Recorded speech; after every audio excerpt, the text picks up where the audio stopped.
Good morning everyone, and welcome to the second meeting of the Health and Sport Committee in 2017. Could I ask everyone in the room to ensure their mobile phones are on silent? It's acceptable to use mobile phones for social media, but not to record or film proceedings or take photographs.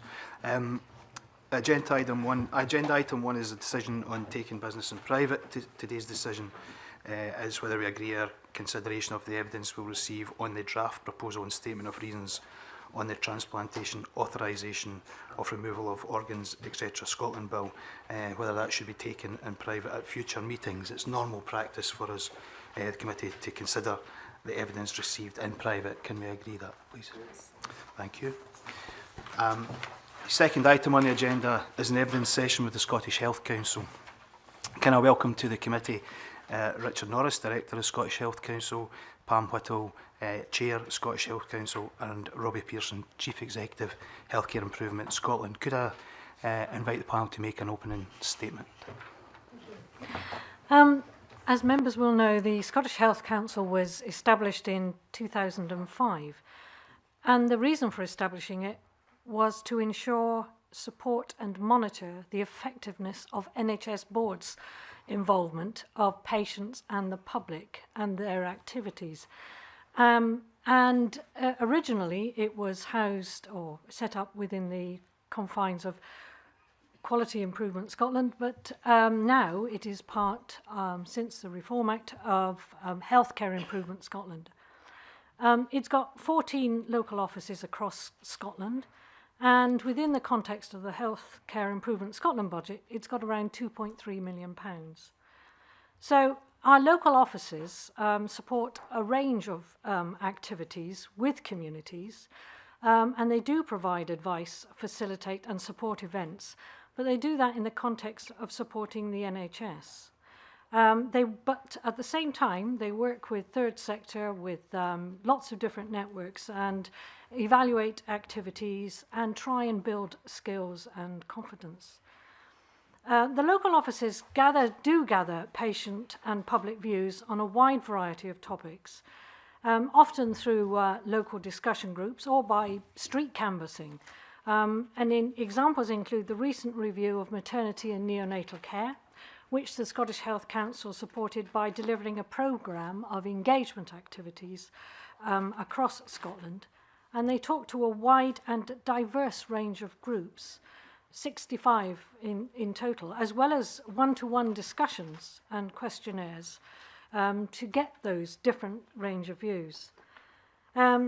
More recently, the Scottish Health Council has been involved in the delivery of Our Voice, which is the more recent initiative around gaining public views, and has worked very closely with the Scottish Government, with COSLA, with the Health and Social Care Alliance, and others to introduce this new approach. And this perhaps is a more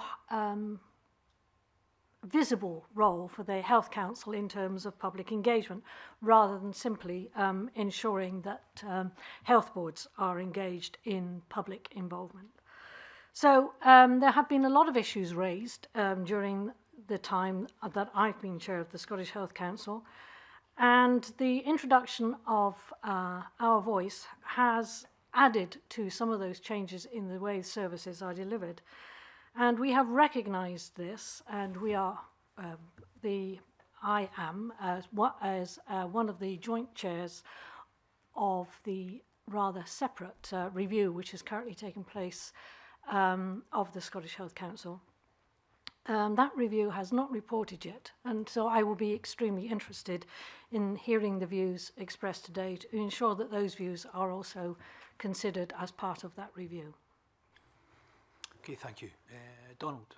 Thank you very much. Thanks to the committee for coming in for their submission. Sorry, to the panel for their submission. Can I ask about the independence of the council? You're a committee of Healthcare Improvement Scotland. That is a non-territorial health board, as we all know, and it sits under the Scottish Government.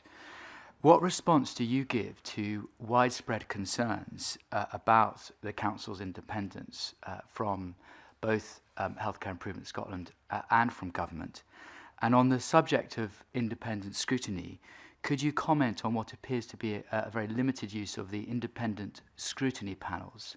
I think there have been 3 between 2007 and 2009, but none since then. The independent scrutiny panels have... Richard, can you answer that one? Yes, I mean, excuse me. The decision to establish an independent scrutiny panel would be one that would be made by the Scottish Government, and I suppose, thinking back to when they were first established, they were a fairly new innovation.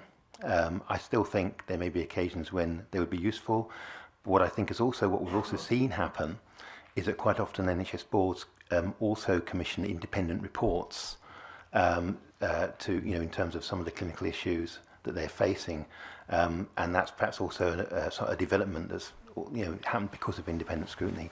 There could still be independent scrutiny, and we did provide a view some years ago to the Scottish Government that there was benefit in that, because it did reassure members of the public who maybe didn't have as much confidence as would be desirable, that there was, in a sense, good clinical and sound clinical evidence for making change. So that's an area that I think is still something that could be potentially, in the light of the integration of health and social care services, could be something that would be useful. In terms of the issue around independence generally, although we are a governance committee of Healthcare Improvement Scotland, the actual work of the committee is undertaken more or less sort of separately. For example, when we are considering views about whether something is of any particular significance, we don't refer that to Healthcare Improvement Scotland. The committee itself has a minority of members who come from Healthcare Improvement Scotland. 5 of the 8 committee members are not Healthcare Improvement Scotland board members, and they are appointed separately, totally separately. They are not appointed by ministers. Do you want to add anything to that, Robin? I think just to add that it's important in terms of that distinctive identity of the Scottish Health Council.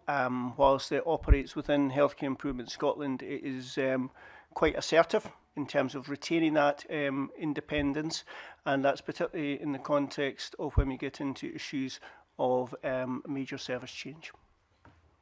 So just to be clear, the decision to set up a scrutiny panel would be the government's decision. Yeah. So. Yeah. Yeah. Yes. So how independent is that? I think it's the independent, having an independent scrutiny panel. The decision to call one is the government. Can you call it? Not at the moment. It's not within our It's not within our guidance. So therefore, our ability to it's only the call that at government the that can moment. call Yeah. that. Okay. But the actual appointment of the people would be independent. So that process, and this impacts on any government. If a government does not want scrutiny, then it's unlikely it would form scrutiny panels. Does that logic follow? I think there's an important point of distinguishing between the architecture around scrutiny, independent scrutiny panels, and the independence of them. I think obviously it's up at the moment to government to call that. That is currently the arrangements. And the important point, I think, in terms of the context of Healthcare Improvement Scotland, but specifically Scottish Health Council, would be very clear in those instances where it is established that it would be absolutely independent of Scottish Government in establishing such a panel. Can I ask about the panel itself? The Health Committee. We've got a former civil servant, a former council chief executive, former NHS chief executive, a solicitor, a former MSP, and a consultant who gets the majority of her work from Scottish Government quangos. Do you think that's a representative organisation? A former civil servant. Former senior civil servant. Yes. Former council chief executive. Yes. Former NHS chief executive. That's it. According to the list that I saw, there was more. Of the Healthcare Committee? Scottish Health Council Committee, yes. A solicitor, a former MSP, and a consultant. It's not a medical consultant. It's a consultant who gets a majority of their work from the Scottish Government. More or less, yeah. Yeah. Does that sound like a diverse and representative body? If that's the organisation that's to promote the patient voice. I'm a bit concerned that you may have the wrong list. There are five. If I have, I apologise. Yes, no, That's the list that I have. there are five. There are 5 council members. They, one of them is a solicitor by profession, but doesn't work as a solicitor. One of them is a. One of them is a sort of has got a special interest in older people and actually works with older people. One of them works with disabled groups and is, and the other one works with a housing group. So it doesn't sound. Before the end of the meeting, we'll come back to that because there seems to be a bit of confusion. Yes, I'm a bit. I'm a bit confused. Okay, Alison.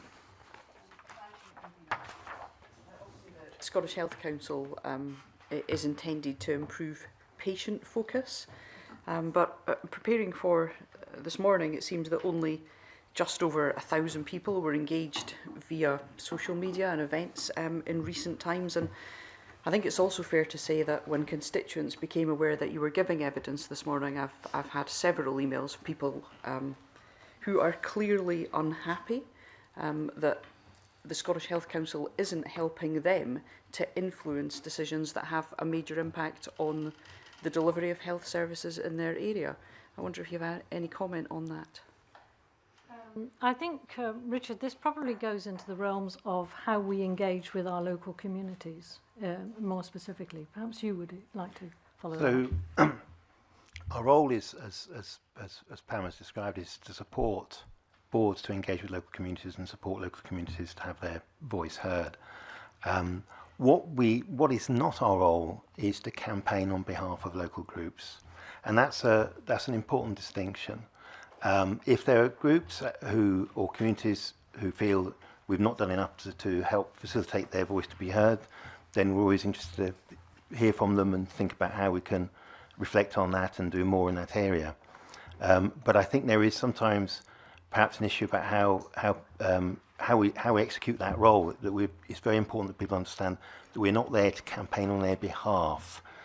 If I may just come back, just because we are pressed for time this morning, that's absolutely not. You know, the constituents who are contacting me do not have that misunderstanding. They appreciate that it's a facilitative role. But I just wondered what proactive work you might lead on a national basis with health boards to make sure that that participation is absolutely optimised and maximised. Convener, if I may, I think that's a fundamental part of the role of the Scottish Health Council, because the original premise for establishing the Scottish Health Council was to ensure a more consistent approach for NHS boards, in particular in engaging with local communities. And I'll ask Richard to say a little bit more about that in a moment. But one of the key things that comes out consistently in terms of engagement with communities is I'm always asking my voice and my views at the end of a process and not at the beginning.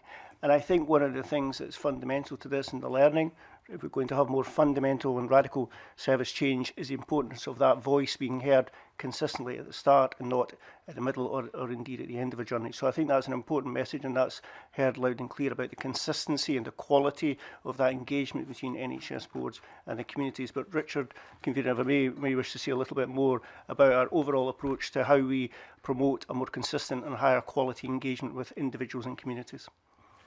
So we work at a number of levels. So at the local level, we have local officers in each territorial health board area, and they will give quite practical assistance and advice to boards, and they also meet with local communities.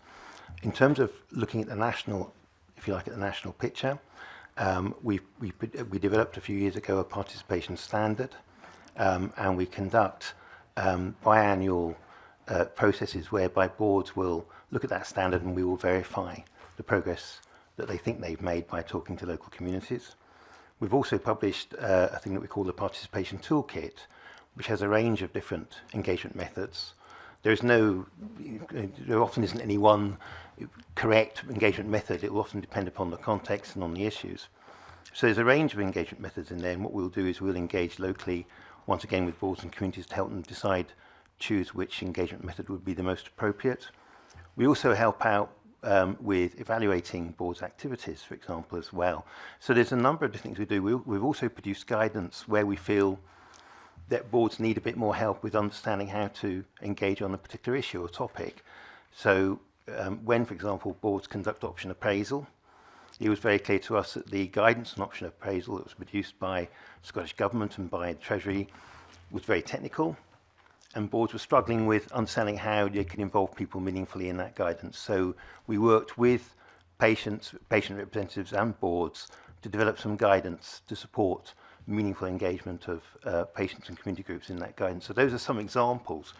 There's a range of activities both at national and local level that we carry out to support boards to do that engagement. Maybe just come back with Yes, two please. quick questions on that point. I'd be interested to know that participation standard, or if NHS boards are self-assessing on that. You know, is there any sanction if they're clearly not meeting an acceptable participation standard? And you know, there's a public petition at the moment on a service change to a care home. There's questions about the efficacy and the consultation process. I just wonder what you see your role is in, you know, reducing the number of such cases where people feel compelled to take additional action. So the participation standard self-assessment and how to ensure people do feel satisfied with the processes we have in place. So on the participation standard, is designed to give comparative evidence across Scotland of how boards are engaging with communities. So we feed back to boards. Boards will self-assess, but then we'll go and talk about their assessment with people they've worked with and with local communities, and we will. That's how we verify that, and we'll feed that back to boards in terms of how we feel they're making progress. And as, one example within that, for example, is how well they're using complaints and feedback, for example, to use that to improve services, and we conduct an assessment of that across Scotland every 2 years at the moment to look at that. Sorry, in terms of the, can I ask you a bit more about your point about the care home? Is that a particular case? Yeah, there's a public petition on a service change to a care home, and it's questioning the consultation process. Now, I sort of feel if constituents were aware that the Scottish Health Council existed, would it not be the case that they would come to you to see what action you might take before it gets to that stage? So I'm just wondering, in terms of, you know, how aware is the general public that you exist? In terms of care homes, I think one of the issues that's arisen for us in terms of integration is our role in terms of social care and care homes. I know that we have been involved in some examples where people have asked us for information, but I think your point is right that our profile probably needs now to be higher in the light of integration, in the light of that demand, to understand what are the best ways to engage. By that point, I'm getting a bit worried, Mrs Whittle, that you don't know your fellow board members. You've got yourself as the chair, who's a former senior civil servant. George Black, who's a former chief executive of Glasgow City Council. John Glennie is a former chief executive of Borders Council. Yes. We've got Kim Schluman, who's a solicitor. Elizabeth Cuthbertson, who's a consultant. Irene Oldfather, who's a former member of Parliament. Marie Wong, who's a fitness consultant. And Alison Cox, who is a consultant who gets most of her work from the Scottish Government. That's the board. Are they diverse, representative and independent? That's the question I'm asking. They are certainly independent, and they are. Do you recognise that as the board? Yes, they are the board. They are the board. Thanks. They are the board. It's just that when you describe them as being consultants, I don't. No, they describe themselves as consultants. So. Elizabeth Cuthbertson actually works for a housing group, so I'm not sure you could count her as a consultant. But yes, no, I think that's what their professional background is. But in terms of them as individuals, they are very outspoken in support of the wider public. Okay, Alex. Good morning to the panel. Thank you for coming to see us today. I'm going to pick up on some of the questions that Alison asked about the role of the Health Council as being the patient voice, that level of engagement. I think we've discussed quite well, but also to speak to a statement you made, Mr. Pearson, about the Health Council being quite assertive in the area of major service change. I've been an MSP for 10 months, and in that time I've made, I think, quite assertive representations to the Cabinet Secretary about 3 major service changes that my constituents are directly affected about, around potential changes in St John's and Livingston, which serves my constituents, changes, the closure of cleft services at Edinburgh, and indeed the redesign around the Centre for Integrative Care, which many of my constituents travel great distance to use. That's 3 major representations I've made in 10 months, but I can see that the Health Council has made 6 in 6 years, and I'm just wondering, what is the filtration to what is the bar that you set, where if you are acting as the patient voice, how do you determine when you make a view available to the Scottish Government and when you don't? And it would seem that that's awfully few representations to make in the last 6 years.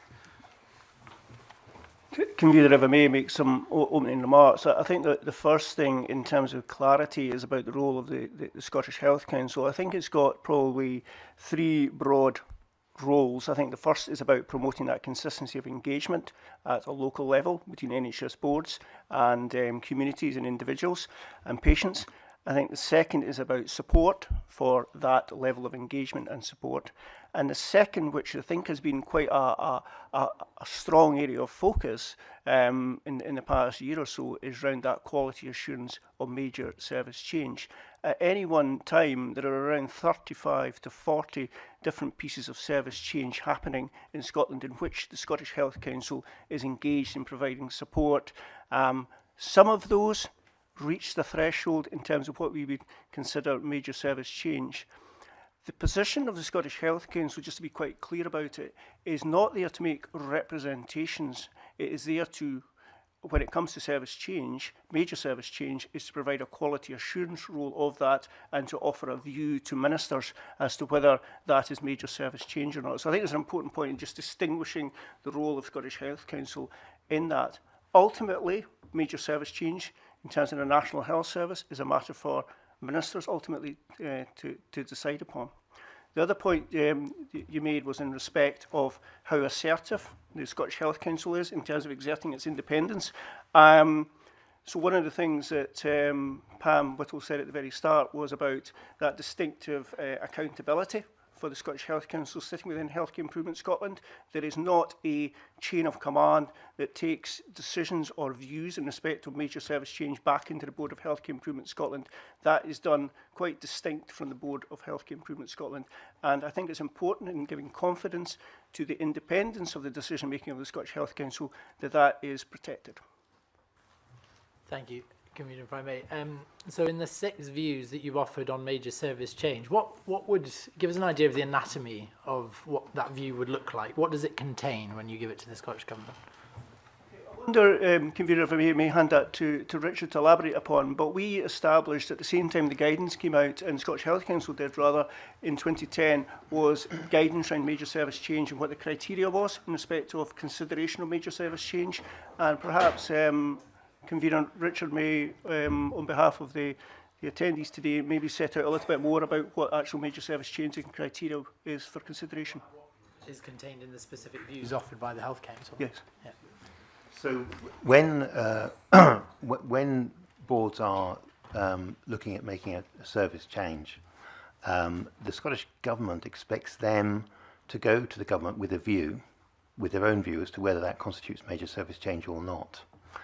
And as part of that process, they ask them to come to us and to ask what our view would be of that. Now, it's not always possible to tell or to say at the start of a process whether that will become major or not. So you need sometimes to explore that a little bit further before it becomes clearer. We would normally ask the boards to use the guidance we produce that Robbie referred to on identifying major service change.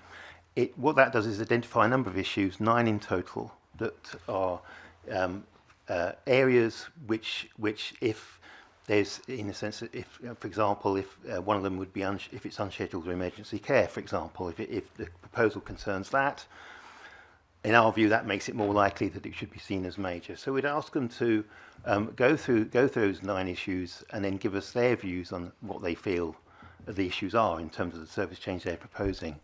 What we would then do, we'd also, in a sense, we'd support the board in their engagement with the community. We'd be present at some of those local meetings, and we'd talk to local community groups and patients groups. What we then do is, in a sense, look at that information. Our staff and also 4 members of our committee would then meet to discuss the particular case, and we would arrive at our own view of whether we felt that meets the threshold of major or not. And it's a subjective, it's not a science, it's quite a subjective process. One thing that we would do is we'd be very mindful of similar or close examples, because we'd want to be consistent in the approach we take. So we'd look across Scotland and we'd say, are there similar examples which would give us some idea of where this should sit? And we would then provide our view to the board, and the board would then go to the government, and then the government would make their decision on whether they view that as major service change. It's not a distinction that we think is always very helpful. It implies that if it's not major, it's not important, and these changes are always important to the people who are affected by them. And we feel that sometimes it creates these 2 classes of service change, which seems to suggest that all service change falls in one or the other, but actually it's more of a graded. It's not just a binary issue. We're well aware, I mean, the reason why we would give our view is because we're thoughtful about advising on what would be a proportionate degree of engagement for that board. Would it require a formal consultation? We're aware that certainly recently, from the point of some of the campaigning groups, for them, the real issue here is the referral to the minister. And that's why, rightfully, it is a Scottish Government decision on whether something is deemed major or not, because that is entailed when it's seen as major. Here, and this is the rub, because this Parliament passed a motion before Christmas, albeit an opposition-led motion, on the fact that we would expect the Cabinet Secretary to bring major service redesign to Parliament to at least have that scrutiny and that discussion. My anxiety about this is that if we are setting the bar very high as to what we define as major service change, then whilst the government is not bound by that parliamentary motion, I think Parliament would take a dim view if we didn't get a look in this. But if we don't even get to the races with some of these, because they can hide behind your views or your lack of view that this is a major service change, then they could decide not to bring it to Parliament at all. That's really a comment. You don't have to come back to that. Well, I've got to pick up Mr. Cole-Hamilton on that, and I'm extremely concerned with what he's saying there as a clinician, to think that this Parliament would actually be preventing major service change which is driven by a clinical need or by the lack of a clinical... Okay. Scrutinising. Well, I just wanted to clarify that there, because that did concern me. I've got a background in health. I'm a nurse, I still am a nurse, and I was involved in lots of quite major service changes over the course of my career.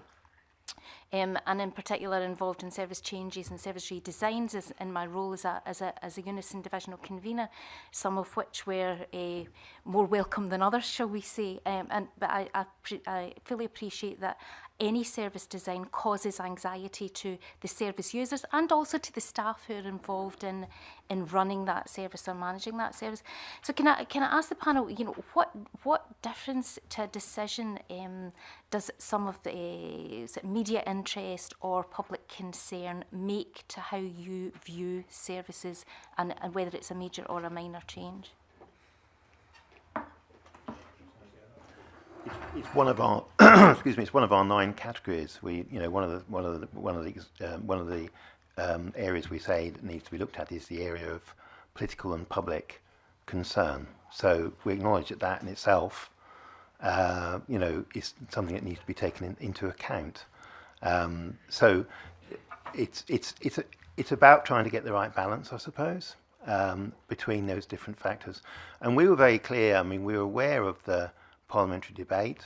We were very aware that we were being asked to give an independent view and we wanted to base our views on our normal process and where we'd be looking at this in the context of other changes. And so that's what we wish to do. It's not, if there is a high degree of public and political concern, that would make it more likely to be seen as major, but that in itself probably wouldn't be sufficient. You'd need to have other factors as well. Could you maybe elaborate on what those other factors are? Yes, so for example, if I mentioned earlier, one of the categories was whether it was emergency or unscheduled care, for example. We know that that's always likely to make it seem to be more likely to be major, and from past experience, if it's concerned with unscheduled or emergency care. The impact on patients, the number of patients that are affected, the experience in other parts of Scotland of similar proposals, if any possible, if you like, knock-on effects or ways that change could impact on other services. So if there are any particularly strong financial issues concerned. As I say, when we produced this list of 9 issues, that was 7 years ago, we consulted with health boards and with patients and the public and with professionals at the time. Our experience has been is that some of them tend to be more used than others, if you like. So certainly, whether it's unscheduled or emergency care tends to be a very big factor, for example. And Convener, if you would allow me one thing, I think throughout the hearings that this committee has had, we've had lots of discussion about the changes that need to be made to the NHS, the shift in resources from acute services into community services, into the integrated joint boards budgets and so on, and delivering care at different venues. How do you see your role in that process? Do you see more complaints coming to you? Do you see you being more active in encouraging health boards or IJBs to consult more widely? I'm just interested to see how you see the future of the Scottish Health Council with that as a background. The answer is yes. I think, to be honest, I don't think there's any doubt that the role of the Scottish Health Council will need to change. Because of the changing way that services are provided. We don't have any formal remit within IJBs unless it's around health, the elements of their care at the moment. And I think the development of our voice makes our role change as well. I think it's the future of the role of the Scottish Health Council, I think, will have to change. Thanks very much, Convener. Can I just touch on another issue around the service change? Looking at the criteria you describe, I find it quite astonishing that in 6 years, from 2011 to October 2016, only 6 out of 27 changes have been deemed to be major. So, for example, the closure of CIC was deemed to be a minor change. So can you just clarify who ultimately makes the decision on whether it's a major change? And of the 6 that's been deemed as a major change, how many of those 6 have you had a different view to the health board, or have you simply gone along with the health board's conclusion that it's a major change? Just to clarify, the guidance is very clear that when boards wish to know if a proposal constitutes major service change, they should seek advice from the Scottish Government.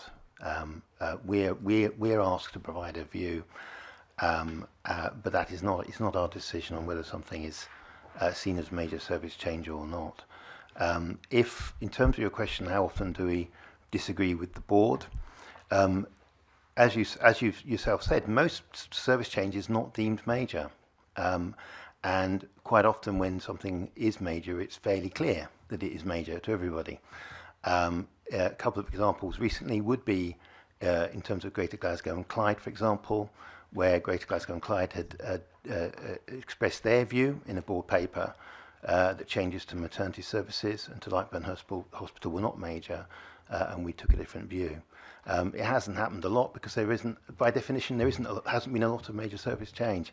However, we have noticed more recently a larger extent of major service change, and we think that's probably a trend that will continue. So it's ultimately the government decides whether they refer a controversial decision to themselves. Is that pretty much the case? Can I just, when something's been deemed to be a minor change. Can you just describe what your role is around supporting health boards in the consultation, because there does seem to be a lot of criticism that actually when it's a major change you have a major role. When it comes to a minor change, you have a lot of very poor examples of consultation right across the board. If you look at the article today in today's Times, I can give you some quotes from a number of people. Yvonne McClatchy of Dunfermline, who was opposed to the change in the cleft palate surgery being centralised in Glasgow, she said, "The SHC is a chocolate fag. One public engagement meeting was arranged the day before a decision. They couldn't produce minutes or a record of answers from officials. I've complained to the Health Secretary that they are hopeless." Catherine Hughes, a disabled patient who campaigned against the closure of the CIC bed, said consultations were utterly useless, and added the SHC is toothless, just a tick box outfit which doesn't explore key points thoroughly. In the CIC engagement process, a patient panel was actually chaired by the official who proposed the cuts. Caroline Davidson, who was campaigning to save the children's ward from closure at the RAH, said, "Our engagement process is a seriously flawed shambles with managers dominating and little information." So there's a lot of anger out there from patients and communities about the consultation process that takes place for a minor change. But what role do you actually have in terms of influence that consultation? So our role, when it's not major, is advisory. So we will support the board and we will feed back to them our findings. And for example, in terms of the engagement exercise around Centre for Integrative Care, we did publicly feedback to the board the views that had been given to us from participants. But we're clear that ultimately the decision belongs to the board. And the one thing I'd also add about that is that I accept that people have given their views that they feel that the engagement process was not as good as it should have been, and that's what they said to us. There was, however, certainly evidence that there was a very open and realistic discussion at the board where they were fully aware of the strength of feeling of the campaign groups. And if I can compare that with when we first started, what would be a much more common feature would be that you'd get a very controversial proposal. There could be lots of public controversy, there could be marches, lots of media. The proposal would go to the board, there'd be very little discussion. It would often get passed unanimously or fairly near unanimously. What we saw with that particular proposal, the Centre for Integrative Care, is we saw a very open and lively discussion at the board. The chair of the board actually didn't support the proposal and supported the case that had been put by the campaigners. And I think that demonstrates that they were clearly aware of the issues and they were clearly aware of the strength of feeling. But it's not our role to, if you like, replace the board's own governance and their own ability to make those decisions. It never has been. So we can't say to the boards they've made the wrong decision or that's not a decision they should take. That quite properly is the role of the board. Our role is to help the boards go through an engagement process so that they are fully aware of all the issues when they make that decision. No time did I ask whether your role was about influencing a decision. It was about how you facilitate appropriate and proper engagement. And the concerns and the quotes I read out were concerns over the engagement process itself. Ultimately, they'll have concerns over the final decision, but they've been very specific about concerns over the engagement process. So you're basically saying you're happy the way the health boards conduct engagement process, you're not. Therefore, what influence do you actually have over that engagement process? And if you're unhappy, how public do you go in explaining your unhappiness over the consultation process? We did actually write formally to Greater Glasgow and Clyde, and we put down we put in that letter the feedback that we'd received from people who'd been involved in that engagement process, and drew that formally to their attention. We'd also had meetings with the board, and that's quite normal, and that would happen in other circumstances with other boards too. Basically, health boards, in your opinion, health boards are carrying out consultation processes that are not, in your opinion, frankly, up to scratch. But unlike a major change, you don't actually have a huge say in that consultation by the sounds of it. In most cases, they would take our views on board, even if not for that one, as learning for the future. But you're absolutely right. We don't have a remit to intervene and stop boards engaging on change which is not deemed to be major, or to be able to, if you like, give them orders in terms of how they do that. We don't have that remit. Maria, just one second. I'll come to you in a minute. Are all your minutes, discussions with government, minutes of meetings with government, are they all publicly available? Or do people have to FOI to get those? I think in the spirit of openness with this committee, we're very happy to share No, that's not what I was asking. I'm saying, are all your minutes and discussions with government, with health boards, etc., are they all publicly available? In terms of being publicly available on a website or available readily, we won't click on it. No, not everything is there, but in terms of transparency, if there are things that are missing from that, in terms of minutes of Scottish Health Council meetings, for instance, other documentation, very happy to share it with the committee. Not Health Council meetings. If you meet with Health Board A, B or C to discuss issue A, B or C, are the minutes from that published anywhere? We don't formally publish those. Thank you. Marie. Thank you, Convener.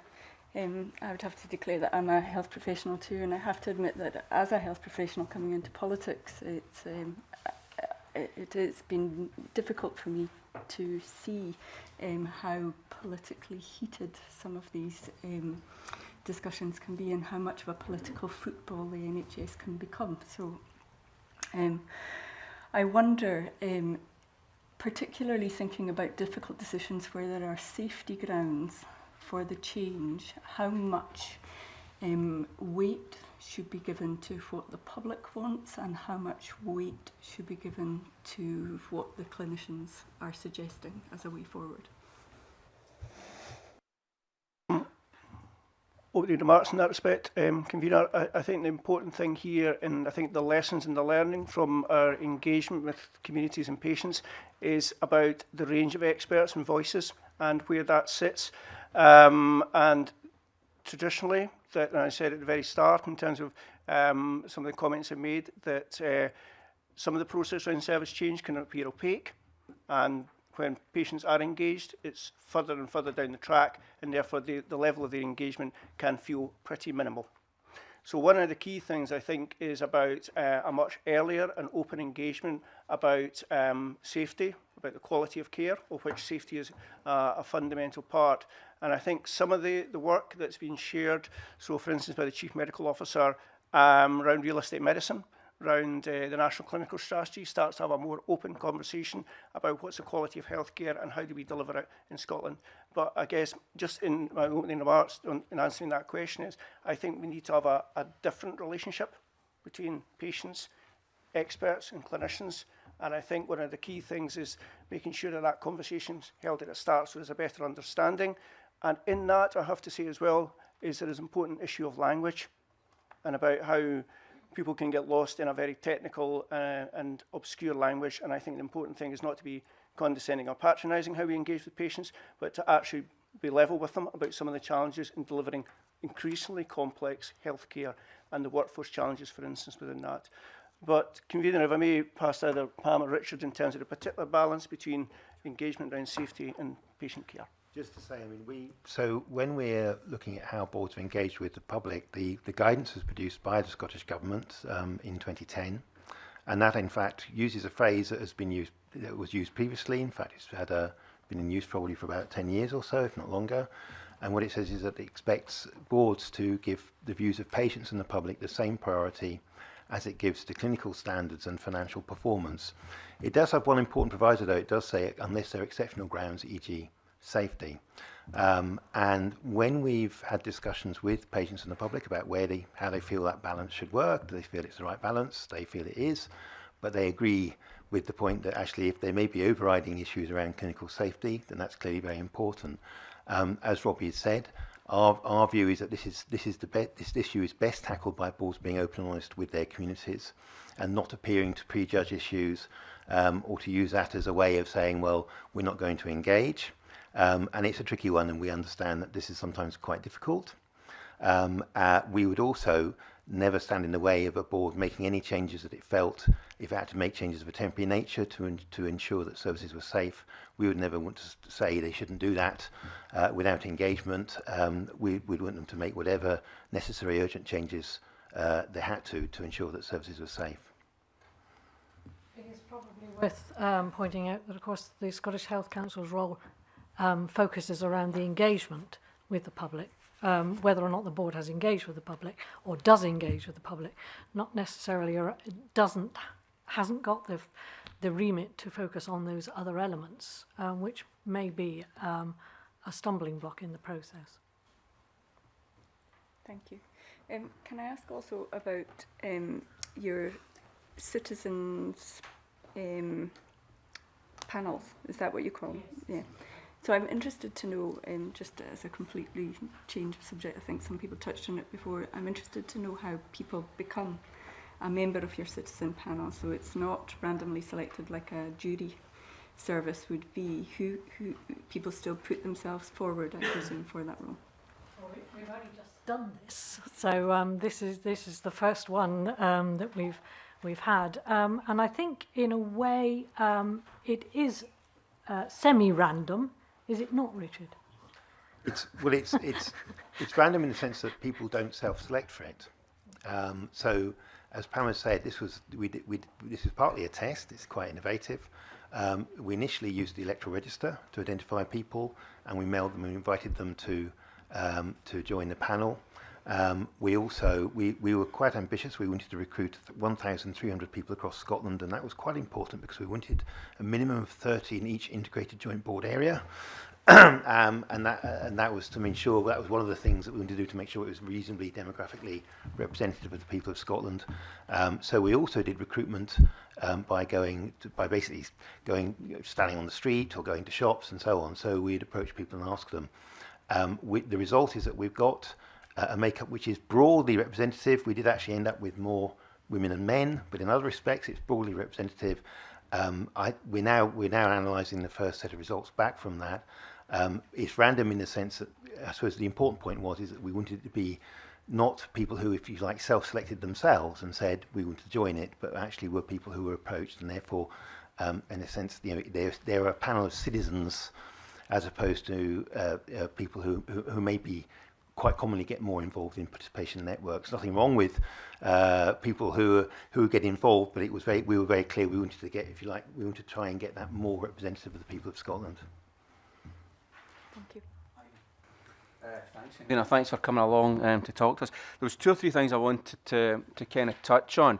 And first of all, obviously around about the role of the SHC, which is to monitor the health board's involvement of the public, as you described at the start. Now, there's clearly a process there from the Health Board Minute's proposal, you being involved in part of that engagement process, and then moving on with a recommendation to government. And first of all, I'd just like to say it's quite heartening to see specifically on Lightburn, which I know something about being local to me, that you did play a role in that process in terms of redefining that as a major service change, which the Health Board clearly hadn't wanted to do, and they proposed that was a minor originally, so it's quite heartening to see that. So I suppose my first question, just to set the scene, is, are you comfortable with the overall flow of that process?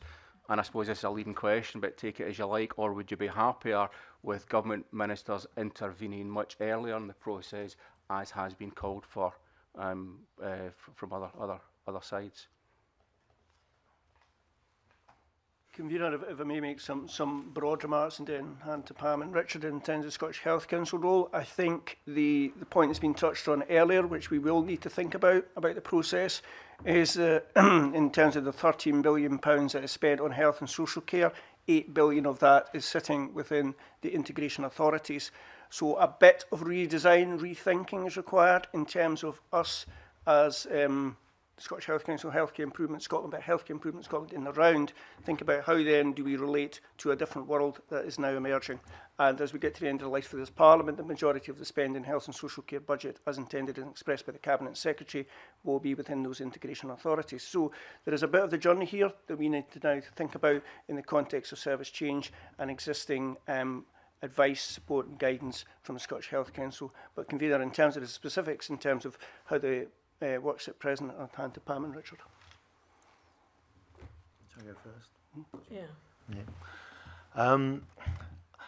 I suppose, thinking about that one, I think there was an issue around exploring with communities and with the board, if you like, some of the aspects around that change, so we could give that proper consideration. Could the government have called that in further, earlier in the process? Yes, they could. They chose not to. They were clear they wanted to follow that local process. I would agree with Robbie. I think this is a good time to look again at how that process works. For example, you know, the fact that we give our own view. When that first started, that was a fairly informal process, and there wasn't really a lot of interest in our view or how we arrived at it. And we've seen that change, and understandably, I think because of the reasons why it is because it gets called in. So I think it's helpful. I think perhaps to think again, particularly in the light of integration, how that role should work. I would like to see people have more confidence in the local decision-making process, so that it's not necessary to have a big discussion every time about whether it should be seen major or not. And I'd like to get away, frankly, from that what I think is perhaps an overly simplistic division between major and non-major, because I think, as I say, it does have a very unfortunate message for people who are being affected by some change which is very important for them. It doesn't mean it's not important just because it's not major. I mean, that original, when we first started, it was called significant service change, and they called it major because they felt that was bad to call it significant because it meant other change was insignificant. So you can't really win with the terminology. So I think looking again at how we have perhaps a better way of classifying change would be very helpful. I'd like to move on now and focus on the relationship between yourselves and the Health Board in terms of fulfilling that remit we talked about at the start. And as I mentioned, I'm aware of the Lightburn situation, and a lot of concerns have been raised with me by local groups about that engagement process, because we're not yet onto the consultation process. I mean, for example, the stakeholder reference group, there was a meeting where there was 13 members. There 7 of the members of that group were actually Health Board employees, including the chair. The Director of Planning has gone to the media. We talk about politicising these things. The Director of Planning took a full page in a local newspaper to argue that the case that the Health Board was pushing forward. The Health Board's public involvement manager told the stakeholder group that the board wasn't in a position to invest in the hospital, which kind of prejudges the process. And the meetings themselves that were held were 2 were held on the same day, a location that was most of the community agreed was fairly inaccessible for the people that were affected by the change. And I actually turned up at one of those meetings, and the Health Board tried to prevent me from speaking at the meeting, which was an interesting process. But I, as you can imagine, did make my views known at the meeting. So for a number of examples there where people would call into question the engagement process, specifically there, and obviously we've heard that from other parts, from other issues as well. I suppose the question is round about how you intervene. I think you've touched on that to some extent in terms of that process, but also round about this fait accompli, if we're still allowed to use fait accompli in a post-Brexit world, with it being a French phrase. But in terms of that, are we? Do you have any evidence or any data round about the number of proposals that are changed through the consultation process, or is it by and large the reality that once the Health Board's made that decision, does that just kind of get carried through, or is there any data, as I say, on what percentage of those are actually changed through the engagement in the consultation process? One of the issues which we regularly find that we have to really push some of the health boards to consider is the option appraisal approach. You know, it shouldn't be this is it. There needs to be some sharing, and we would really like the public to be really engaged in developing those options, because our view is that it's much more likely to have a successful process if the public are engaged. Sometimes there is resistance to the option appraisal approach, and sometimes there isn't. And that may reflect why sometimes you only get a small number of majors, because they may have already moved through that process because perhaps they're working together in a better way. But on the other hand, we do know that there is some resistance in some cases to developing a full option appraisal. Just to add to that, I mean, I suppose 2 points. One is, before a board goes to a formal consultation, we will monitor the quality of the board's engagement process, as Pam said, around the option appraisal process, for example, and the option development process, which are very important. And if we don't feel that they've done sufficient work to go to a formal consultation, we will say so at that point, because we don't feel there's any benefit in boards going to a formal consultation if they haven't done sufficient work to prepare for that. Once they've come to the end of that consultation process, we will also then publish a formal report in which we'll describe what the board did, and then also describe how we feel they've complied or not with the guidance. In practice, if we don't feel the board is doing as much as it should to demonstrate compliance with the guidance, we wouldn't want it to get to a point where we let that go to the end of the consultation. We'd want to step in and say to the board, we think you need to be more thoughtful about how you're approaching this. We've got some suggestions to make and we'd like to have a discussion with you. And we'd hope then to have an agreement with the board in terms of a way forward. Okay, thank you, Convener. The time that we've got left, I've listened quite intently to some of the answers that you've given. Can you really honestly tell me how relevant the SHC is? Your remit is to monitor health boards and how they carry out, and, what they do for patients and how they carry out their functions. Should your remit, your role, be actually increased? Do you believe that now all the changes that Richard Norris said has come along in the last couple of years, that you should be given more teeth? Because, quite honestly, from where I'm sitting, I don't think you've any. I don't think there's any doubt that the role of the council probably does need to change. I find quite an element of frustration at times that there isn't wider awareness of what the Health Council is. Even its name is a little bit confusing. And so there are a lot of factors which I think have actually stacked up. So I think there is a need for change. Whether or not it's teeth, or whether or not it's there needs to be some separation of different aspects of the role, that I think is an issue which we will need to consider. One of the problems I have locally in my area, NHS Lanarkshire, is I don't believe that they get across to the public what they're doing correctly.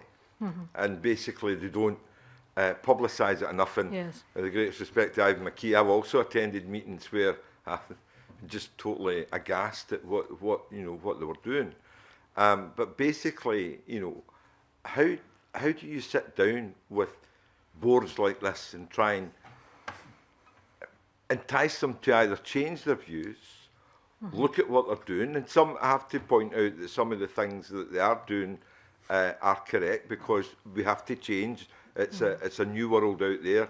Things have changed since the since the NHS was first set up nearly 70 odd years ago. And we have to look at the revamp and redress and time. And I have to say, I also agree with my colleague Marie Todd that I hate the NHS getting used as a political football all the time. And basically, we should all work together. We've got one of the best health service in the world, and we continually kick it. So what would you do to sit down with NHS boards to try and get them to get their view out there better? Because I think they ain't doing it. I think this is something which we are extremely aware of, and you can see from their perspective that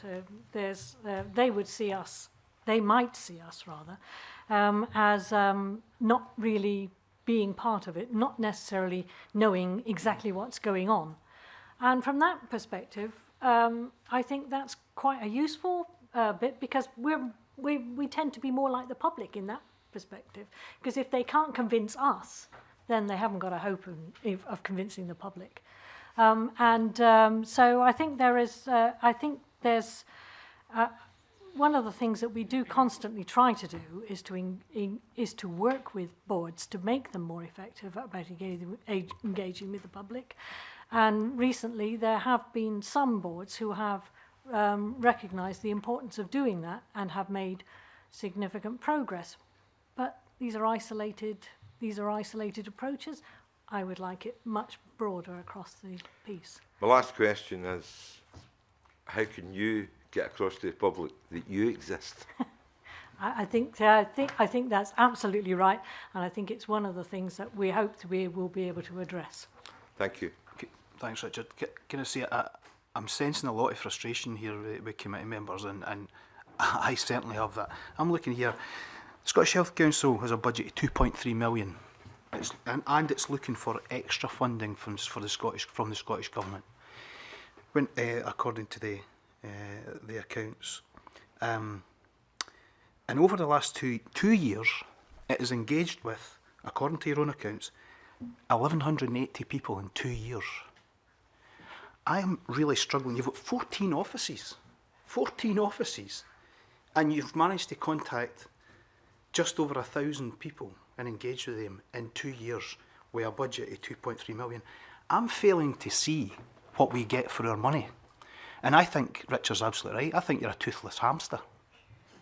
I really do. I think I don't see where you're adding value in this, and I think this needs a major overhaul of some kind if we're going to genuinely have some sort of transparency, processes that patients and the public genuinely engage in, because at the moment we do not.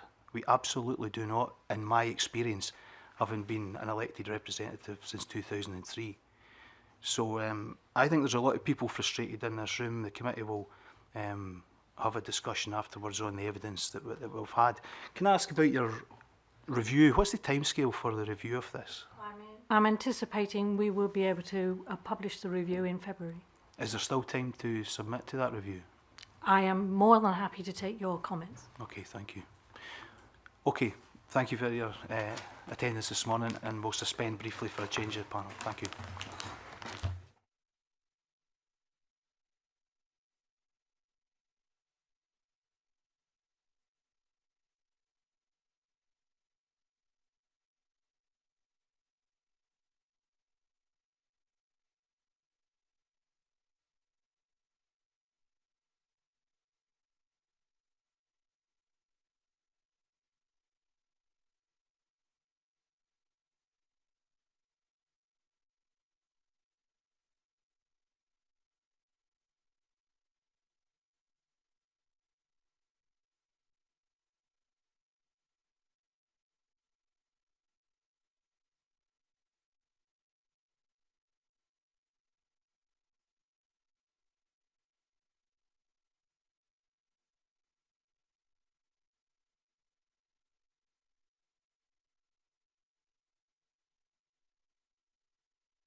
The third item on the agenda is an evidence session with Sport Scotland. Welcome to the committee, Stuart Harris, Chief Executive, and Mel Young, the Chair. Could I invite you to make an opening statement, gentlemen?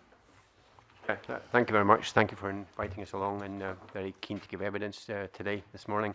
From our perspective, trying to put it into a kind of overall scheme of things globally, I think sport in the world now is starting to be recognised in the key inputs it can have in terms of the wider population, not just about winning medals.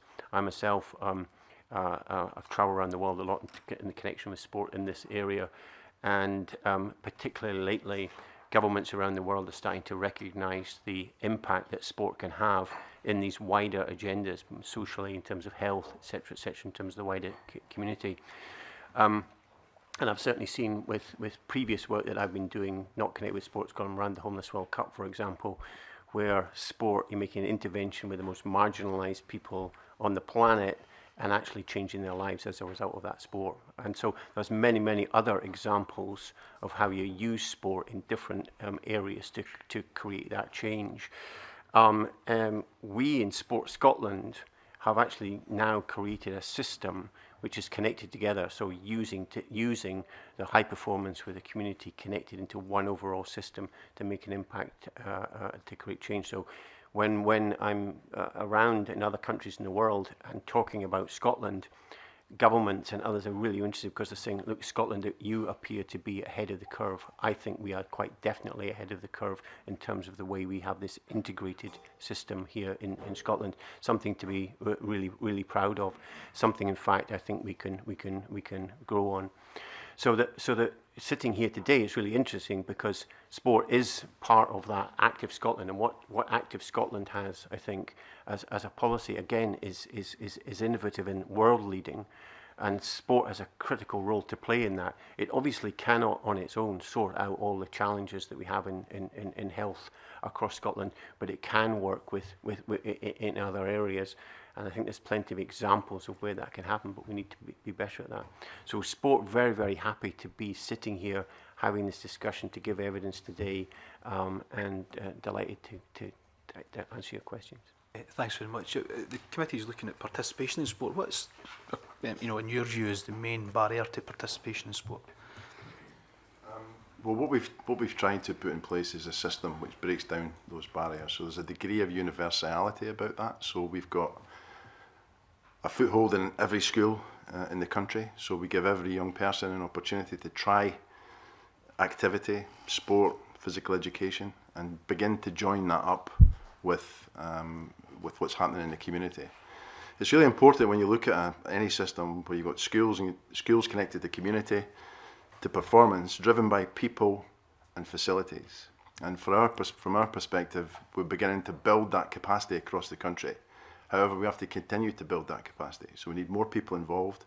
We'll continue to look at how we access more facility time in every authority across the country. So lots of progress being made, lots to do, but the system approach, we think, is offering greater value than a funding stream, project-based approach, which has probably been a thing of the past. In terms of that universality, you don't target areas of multiple deprivation? Well, we've tried to take a view that if we targeted every school in the country, that would give us an input to each of those schools. And probably if you have a system, I think you've got more opportunity then to target. So what we'll do going forward is we'll work with local partners. We're quite keen to touch up against the attainment challenge authorities to look at how we get closer to education in some of those authorities, to look at how we contribute to that attainment agenda, but also offer more and better opportunities for people in every community across the country. So that universality is there for a purpose. You don't target at the moment? Well, in the schools area, we've gone for every single school. So you don't target? In that instance, no. Right. It's every school. In terms of the Active Schools programme, what evaluation has been done of that? We have an annual evaluation. What independent evaluation has been done of that? Each coordinator works with, contributes towards gathering data. So all of the data is sent in and contributed centrally, nationally, so each school, each coordinator has a job to bring forward all of the data from their school, so we have data from every single school. And equally, we've also got, from time to time, independent evaluation of how we're getting on. So over the last 4 or 5 years, there's been a huge amount of progress in how we've built the numbers and access for children across the country. And who carried out that independent evaluation, and has it been published? They've all been published. I can't remember the last contributor, but they've all been published. Can you provide the committee with it? Yeah, we can do that. We can provide you with as much detail. Colin. Can I just touch on the issue of universality you mentioned there? Would it be fair, based on your comments earlier, to say that you think it's important, an important role of Sport Scotland to increase participation in sport from those who are A, currently inactive, and B, also those who come from the least wealthy areas, given that the lower level of participation in sport amongst those in more deprived areas? Yep, I think that is our role. We have a strategic role across the country to look at how we bring partners together across and creating physical activity strategies. So we're looking at how we bring partners from health, from the local government, from the trust, everyone locally who can contribute to people being active across the piece. The aim would be to have that strategic physical activity strategy looking at play, dance, sport and recreation, active living, and for us to be a part of that solution locally. So our contribution will be to add value to local resources, local focus in school sport, in club, in leisure and recreation. So from our perspective, both a strategic role and a contributory role to make sure that we add value to each local community going forward.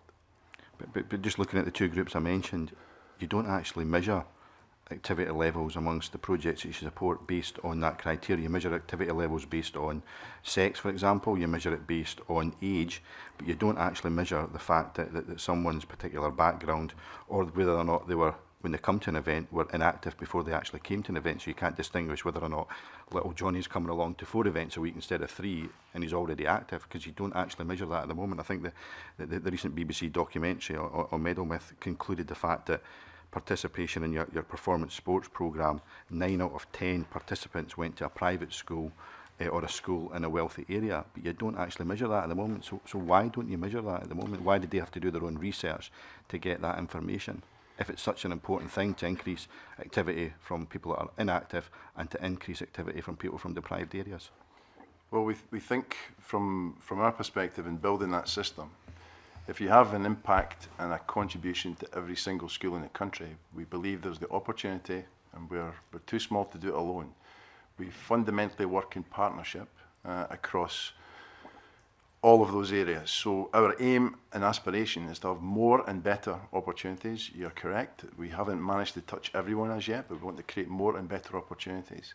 I would prefer to look at the information in a slightly different way, in as much as 2/3 of the more talented individuals that are involved in sport at that top end come from state schools. We aspire to improve that. We aspire to give everyone the opportunity. We measure absolutely everything that we do in terms of intervention. Every single school submits data. Every single community sport hub submits data.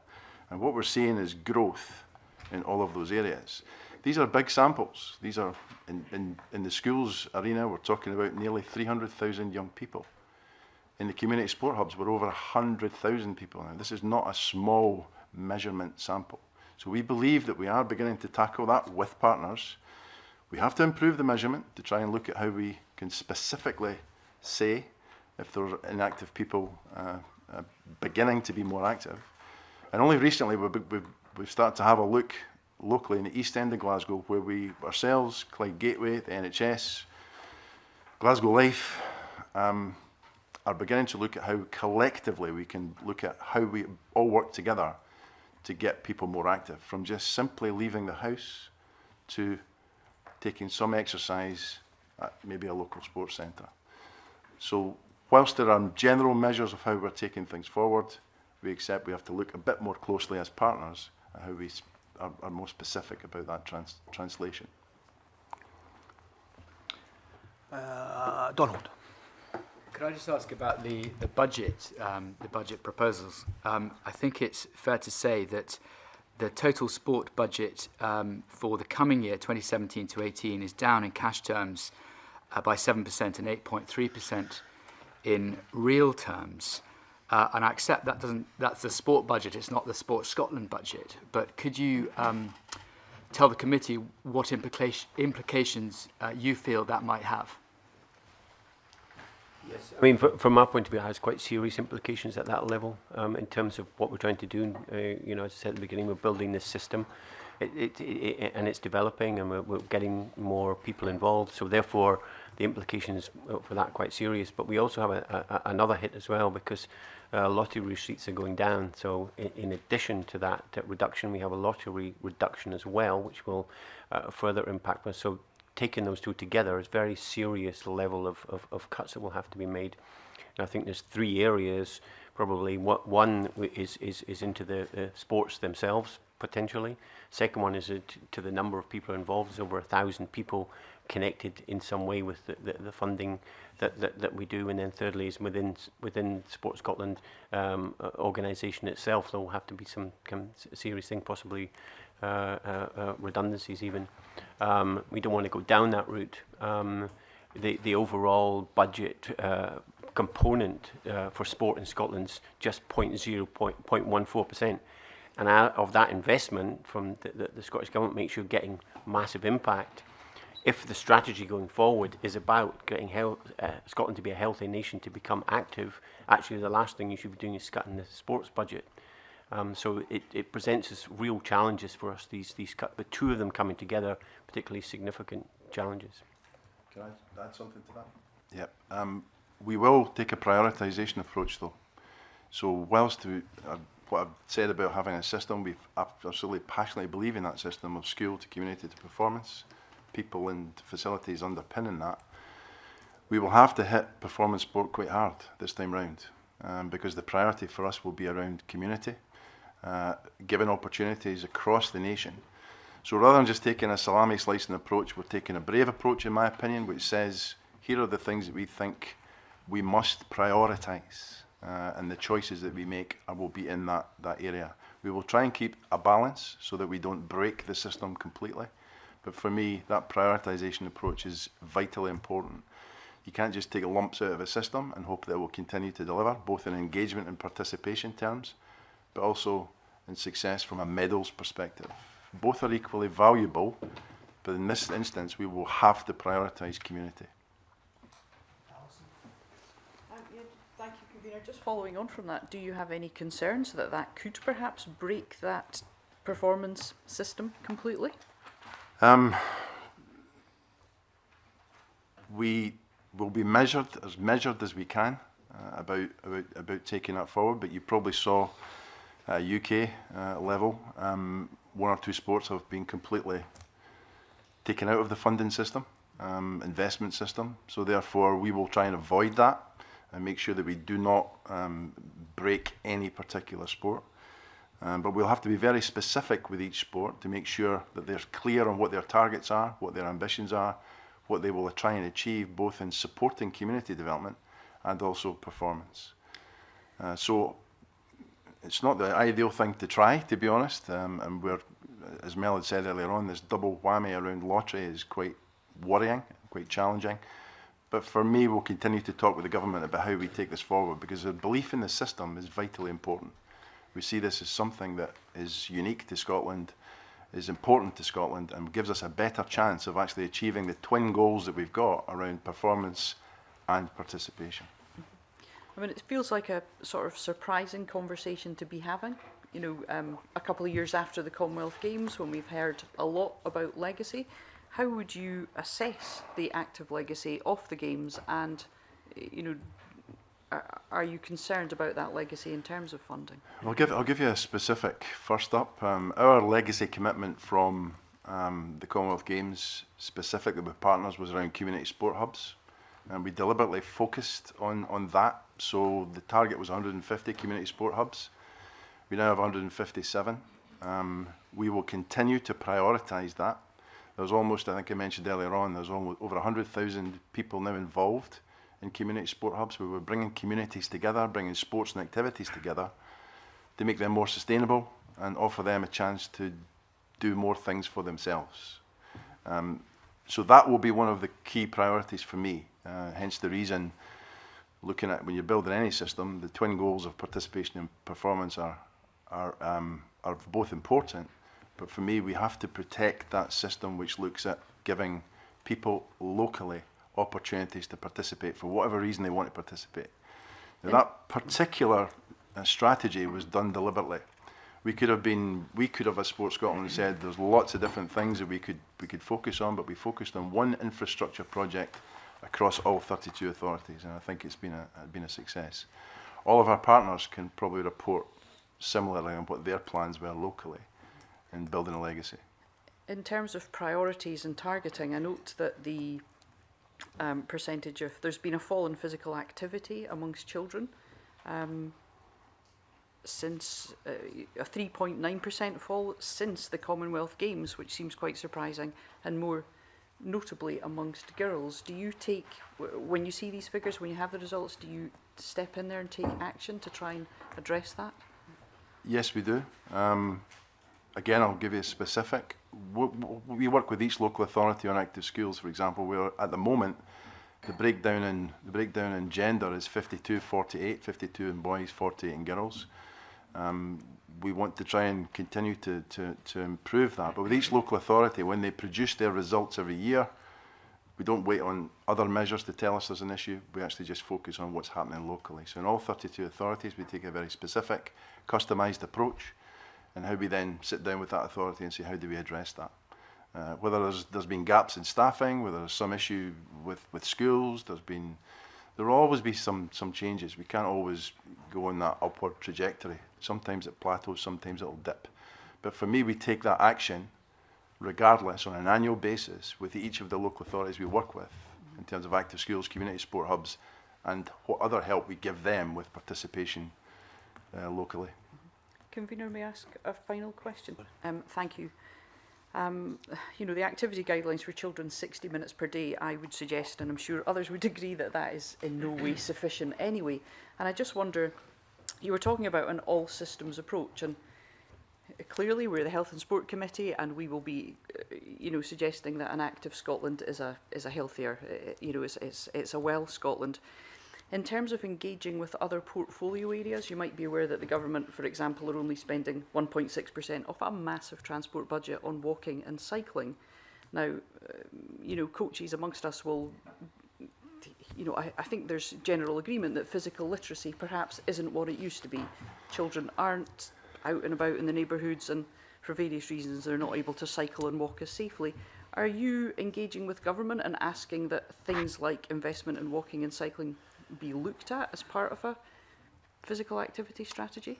Yes, we are. From our perspective, Mel touched on it just briefly. In our view, the Active Scotland framework, the Active Scotland policy, is world leading. However, it does need every contributor around the table, sport being one, education, health, transport, planning. Ultimately, we all have a responsibility to play and a job and to contribute to that Active Scotland policy. For me, we still have to get better, both nationally and locally, at how we partner, how we're then held to account by ministers, by government, by committees. Because from my perspective, it's that partnership, it's that agreement about what we're going to try and achieve, just as you expressed it, and then how do we each play a role in that will change population behaviour. So to make the nation more active, we're all going to have to contribute. It can't just be sport. You and I have had this conversation before. It can't just be sport, we're too small. But we can play both a strategic role in motivating and coordinating people going forward, but also our own specific role. But it needs that coordination at both levels. We think it's better recently locally, because we've just grabbed that national, that role, that leadership role locally, where we're bringing partners together, setting the strategy and making sure everyone has a role to play in delivering against that. So we need to improve that, both nationally and still improve locally. Thank you. Could I Sorry, yes. Supplement to that. Yes, very much. I mean, I'm relatively new into this job as the chair, and one of the things that's quite clear is that government's working in silos. So coming together around this I think is absolutely vital. Stuart says, if I can just share an anecdotal example for you from another country. in Brazil, in Rio, all their bus shelters are mini gyms. So that what you see in the morning, oddly, is people in suits doing pull-ups on bus shelters, and then children later on doing step-ups, etc. And then later on, you'll kind of see that there's races in between the bus shelters that kids get involved in doing. And so that's an example, I think, of just thinking out the box slightly. It might be applicable here, I don't know. But obviously the transport and the planning have come together, and then sports. So sports provided the role of, let's create a race around this. That's the way we need to think, and then work together and come up with these things, and that's how you'll increase activity, by being smart about this. Yeah, Tom, sorry. Just to follow on, and good morning, panel, from Alison Johnson's point. The health service showed that in the over 75 group there was between 2014 and 2015 an 18.5% increase in physical activity levels. Now, this is obviously very welcome news, particularly given that the 75 plus group is the least active. I wonder if you could perhaps explain and suggest what accounts for this rise. Is this a result of the game's legacy, increased investment, and how we build upon this progress? I certainly wouldn't put it down as a game's legacy. I think there's a greater degree of awareness amongst the older population about the health benefits of activity. I think my assessment is that there are more coordinated opportunities locally now. An example from our perspective about our contribution is when you have a community sport hub, we can have cycling clubs, walking clubs, swimming, whatever you like, we can connect it to that. In fact, maybe a community sport hub should be a community hub, full stop. So we think there are lots of more opportunities. We need to get better collectively as society at showing people where these opportunities are. And that's the job of local agencies, helped with ourselves and others. So I think there's a greater degree of awareness of health benefits of physical activity. Plus, there's more and more group social opportunities, such as jogging clubs, cycling groups, community sport hubs, that I think are helping contribute to that. But when I said games legacy, I was struck the percentages that I have in front of me in 2012, 25, 2013, 26, 2014, 26, 2015, 31. So perhaps games legacy wasn't the correct term, but perhaps inspired by the games, do you think it had any impact in increasing awareness of the benefits? Yeah, absolutely, and I think that's probably from my perspective. We often get asked this question. You know, what's the inspiration effect? Inspiration requires action, though. So whenever a young person, or even someone my age or older, gets inspired, wants to do something, you have to then know where to go and what to do. And for me, socially, there's an acceptance and a camaraderie around that then allows someone to stick at that activity. And for me, I just think the awareness message is as high as it's ever been for me. So whether it be older people looking at the health benefits, quality of life, extension of life, mitigating against chronic illness and disease, a mitigation for that, or young people running about daft at school or at home, and then actually beginning to get into some more formal sport and activity at the right time for them. So I think the awareness level is much better. The system approach, I think, is in good shape. We continue to get good feedback from partners in other countries who look at it and think that we've got a really good product here. But we have to make sure it continues to be in place and continues to develop and evolve. It doesn't take a huge amount of money. We're not asking for a huge amount of money, but what we have here is something that's working pretty well that we must try and protect to achieve those two outcomes at whatever age you are, of people being active and engaged, and also progression. How do they get better at something? Marie. Thank you, Convener. I represent the Highlands and Islands region, and as well as some of the other barriers that folk face in terms of getting involved in sport, there's obviously the issue of geography to tackle in the region that I represent. And in terms of competitive sport, much of it happens down here in the Central Belt. Kids, I mean, my own kids have got up in the middle of the night on a Saturday night to travel down on a bus to perform, apparently, in some sort of competition that starts at 9 o'clock in Glasgow on a Sunday morning.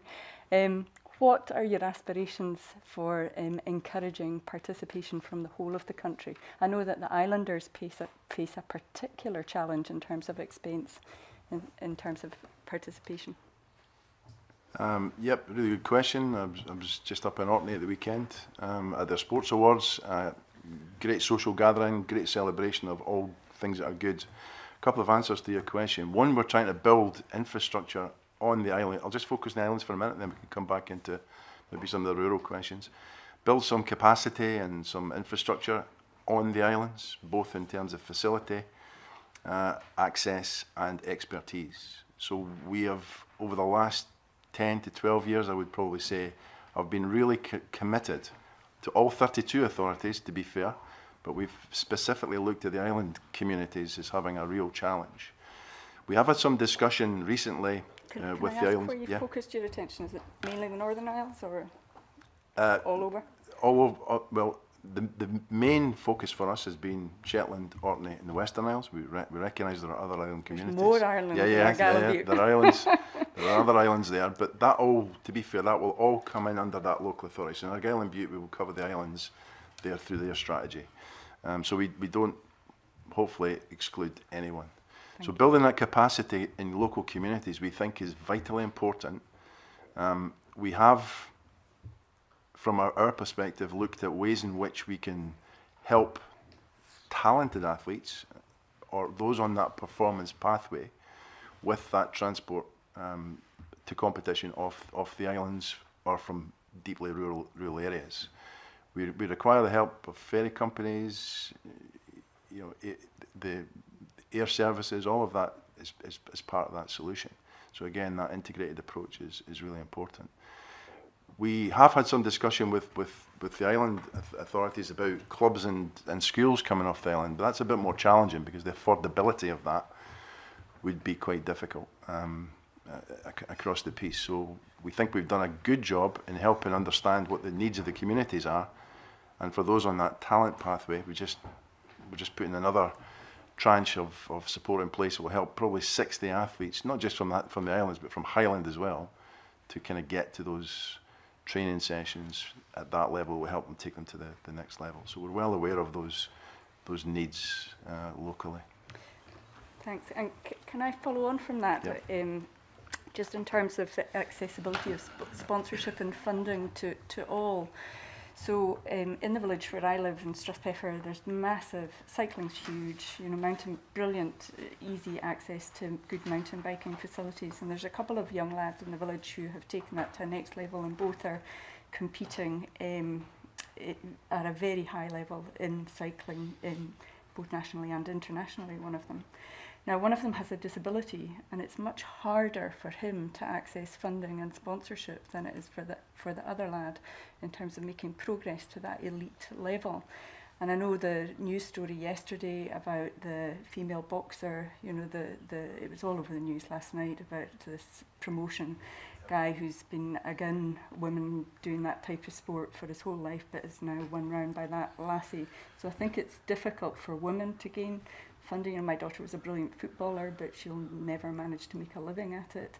So what are you doing to tackle that type of issue? I mean, if I could say broadly, we obviously want to support as many athletes as possible. I mean, the qualities is kind of the heart of what we're doing in terms of sport. I mean, in a more general sense, you can have a look at what's happened with the Paralympics and how that's inspired people not only to get involved, but probably in the wider society, made the issue of disability, more inclusive.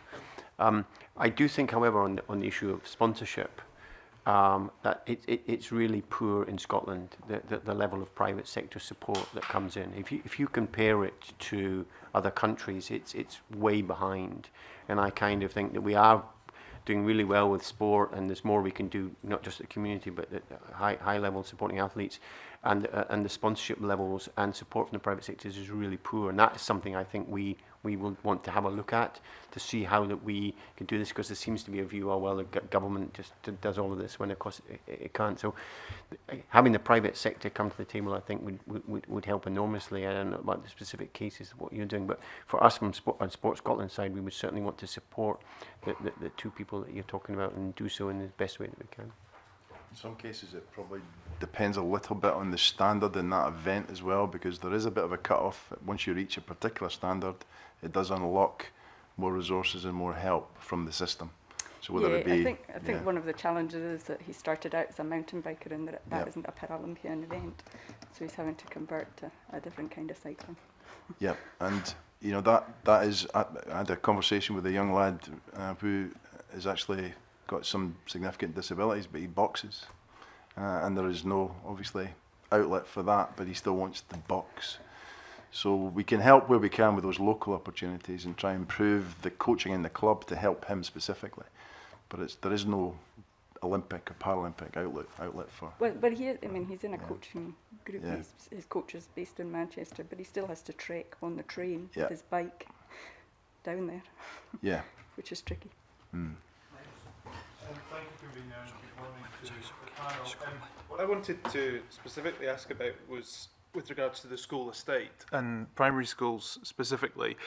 From my experience, I don't think we're really utilising the primary school estate for sport, and I'm just interested to hear your comments on that and how you think post-school hours we can have more sport within primary schools, because certainly when I've been doing different visits, often when the school day finishes, these buildings are locked up, and I think we're missing a great opportunity to actually try to utilise them more.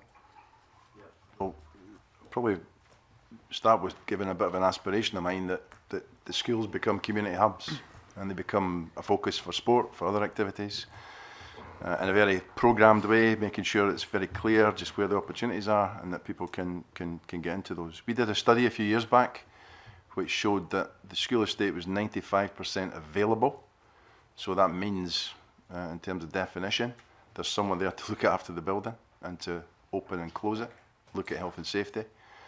But it's only 55 to 60% accessed. So how are we taking that forward? In our discussions with every single local authority, we're looking at how they build the capacity and access to facilities. The only way we're going to increase participation or engagement is to increase the capacity and availability of space. Often, and it's not a competition, but often there's a focus on coaching and volunteering, and that's rightly correct, but it has to go hand in hand with facilities, space and programming, so that we can make the most of those spaces and have places where coaches can coach and volunteers can work with those groups. So our aspiration would be to have, and we can't be silly about this because there's a cost attached to it, but the bottom line, we would like to get a programmed approach with each local authority which maximises the space that they have available, and particularly the use of schools, because they are deep in communities. They sit in what I think are really good spaces for community activity and engagement, and for me that will probably be one of the biggest factors in developing and sustaining participation in the future. Local communities, local spaces, local uptake. See, if I can just add to that point, I mean, I think one of the things where we're going with this generally in sport in Scotland, what we've got to do within this general overall framework, it's about a culture change. And this is just part of it. And all these questions that you're asking are all connected to this. So in the past, people have just said, well, it's the school, so it's the school. And when it shuts, and then we go away. To get people to think, just the general population and us, that actually that school asset is there and we can use it, requires a change, and it takes time, but it's slowly happening. And I think that across the board, that's what we're trying to do with sport here, to get people to be at all ages and all levels and wherever they're from, to just automatically get into sport and play it and get involved at wherever it can be. And that's what we're desperately trying to do. Of the 157 community sport hubs, 60% are in schools, and we think that's great. We need more, but that's a good start. So what's the plan to make that happen? The plan for us is to continue at a time when local government is having its budgets shredded. How are you going to make that happen? Yeah, well, we'll continue to work with each local authority to look at their estate. We'll look at, probably there's a model which community sport hubs enshrines, which does, I think, give the community more responsibility for running their own affairs and running their own programmes. So rather than everything being delivered by professional staff, for me there is an economy which is very clear about giving communities some power, giving them the responsibility to work around and manage some of those facilities themselves, and that's the way that we're taking things forward. So it seems to me there could be a very positive mixed economy in Scottish communities.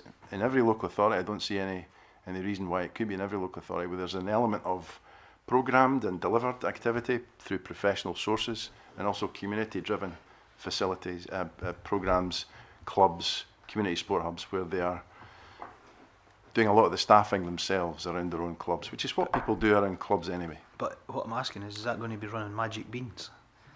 Where's the money to make these things happen? Because one of the, just to put you in the picture, being the convener of the committee, I get contacted by a lot of people. I've been contacted by a lot of people about this, and they don't buy a number of them, and I would say fairly significant and influential people don't buy the model that you're promoting, the club model. They say it's exclusive, that it prevents people from accessing on the basis of cost, and that cost is the biggest barrier to participation. And they charge Sport Scotland with being elitist and bureaucratic and not being a grassroots organisation that's in touch with communities, particularly communities that are the most deprived. And they keep repeating that cost is the biggest barrier, and yet I've barely heard you mention cost this morning. So where's the money coming from to allow people in the most deprived communities to access sport, and for fitness, well-being, and who knows what they might go on to? I'm not particularly interested whether they become world champions. I just want people to be active and engaged, and I don't see where the money's coming from for your model. Well, I mean, it's interesting, your comments, we'll take those on board. If any of those people want to come and talk to us, we're happy to do that. A number of them said they have. And we can... I will direct them to you. Yeah, thank you for that. What we do with our resources is work locally to get the best possible local plan with the resources that are available. I take your point about the availability of resources. From our perspective, and we've used this statistic a number of times, 95% of the budget for sport in Scotland, 90%, sorry, is locally based. So therefore, there's a huge reliance on what's happening locally. Sport Scotland is 10% of that total budget. So the resources we have available locally, we have to prioritise as much as we can. But the system we have now, I think, allows us to prioritise and target, and we will target those communities. Alex? So, can I just add to that? And I really take on your point. You know, look, there's a triple whammy, if you like. We mentioned our cuts, then the lottery, and then you've got local authority cuts. So there is a real issue about the amount of money that's available in sport. And what happens, of course, the local authorities, they have issues about keeping prices low so that people can get involved or getting income in. And it's a real challenge across.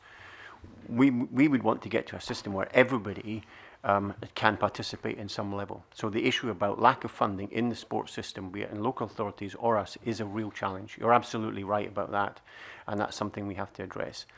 If I was sitting in government, to be quite honest, I'd be doubling the sports budget. I'd be putting more resources into sport, because long term it's going to have a better effect for society as a whole. That's what I will be doing. I'll be looking at the resources. I'd also be looking at how we can do this in a much smarter way. So I know from other work that I've done that in point of fact, some of the resources you require on the grassroots to get people involved isn't particularly expensive. Actually, in some cases, all you need is a ball and some volunteers and some creative thinking. So we need to think about that in a smart way, about at grassroots level, how we can do more, in particular in the most poor areas. And I think we have ideas and ways in which we can do that. I don't buy the fact that Sport Scotland is an elitist bureaucratic organisation at all. We are responsible for administrating public money, so we have to have systems that are clear and robust. But basically, we are providing the catalyst for others to work in the wider community. That's why we're doing what we're doing. It's a very, very important part, I believe, of the fabric of society, sport. So we should be investing in it. That's the answer to your question. So invest in it. Just to be clear, you've said finance will increase participation. Therefore, for an individual, the same applies, that their ability to access sport there's a strong correlation to their ability to pay for that access. I would believe so, yes. Thank you. Where I mean, you can. What I'm trying to say is you can do sport anyway. You can do it out in the park there, for example, quite easily. It wouldn't cost you anything. But we're living in a society now where, as you know, a lot of people will hark back to the days that we used to just play in the street. Well, society doesn't work like that anymore. We have to have facilities and places where people can go, and that's where the barriers are, and how you get there, how you transport there, and the cost of being there. So that's what we have to look at in the poorest communities, or people who don't have finance, and how they can access these facilities. That's the challenge. Okay. But sport will provide answers in that, if we can do that. Thank you, Convener. Good morning. I'd just like to ask one question about the culture of elitism in sport acting as a barrier to inclusivity. And this goes, to my mind, right back to early days of primary school, when, if I remember my own experience, very early on, P1, P2, we were sorted almost by peer review into those that could play football and those that really couldn't. You were picked last, often if you were in the second group and not so much in the first group. And then that became a received wisdom as you went through the school ranks, and that I found a school report just on the weekend which talked about my lack of interest in football. I didn't have a lack of interest in football. It was just perceived that I wasn't very good at it. It's probably true. But nevertheless, I was interested. But the PE teacher realised that I'd missed that bar, and as a result, it was only in adult life that I found sports that I was good at and interested in and got active through. This is a massive barrier to kids, and I think it goes right up to the where the weight of investment is, in terms of investment is targeted largely at the elite athletes who are competing at a global stage. I think it is, and I think that's where the focus lies. But how do you break down that culture of elitism from that early age? A couple of responses. I disagree with your assertion that the bulk of resources is targeted at performance sport. I mentioned earlier on, 90% of the budget, both ours and local agencies, is for school and community sport. The remaining 5 to 10% is, we're probably the only agency that supports that end of it, performance end. The word elitist doesn't apply. That's your budget, the total amount of money that's spent on sport in this country, including advertising revenue, sponsorships, all of that. There's a lot of money targeted at the elite. If you're talking about some of the professional sports, that's something that I always think they're slightly separate. You have to look at them separate. Okay. Can I go back and address your school issue? It's an offer to any member of the committee. We could take you to your communities now and show you, I think, a different outlook.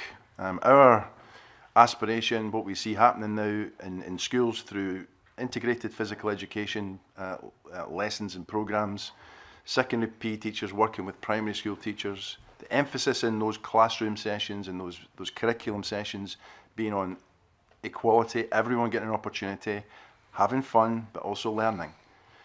The active schools programmes, connecting the schools to the community, again, are open to all. They're not about competition. Yes, competition does exist, but it's not about that. So I see a completely different world at that level. And it's our job, and I think we've made some progress. Active schools have been in place for 12 years. That kind of sustained investment, I think, is a real positive. Community sport hubs, we've now been working for 6-7 years on community sport hubs. Sustained investment in how we tackle that, and it's not based on exclusivity.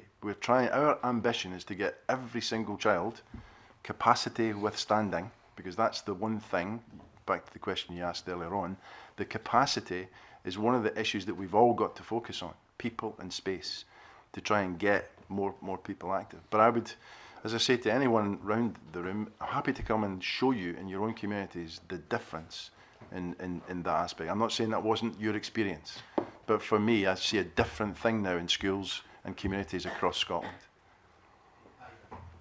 Yeah, thanks, Convener. Thanks for coming along.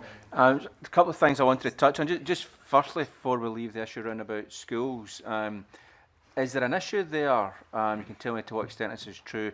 Because of the PFI models, you're in a position where access, if you own the school, clearly you can get in any time, but it's under the PFI model, it's a kind of pay-to-play sort of situation.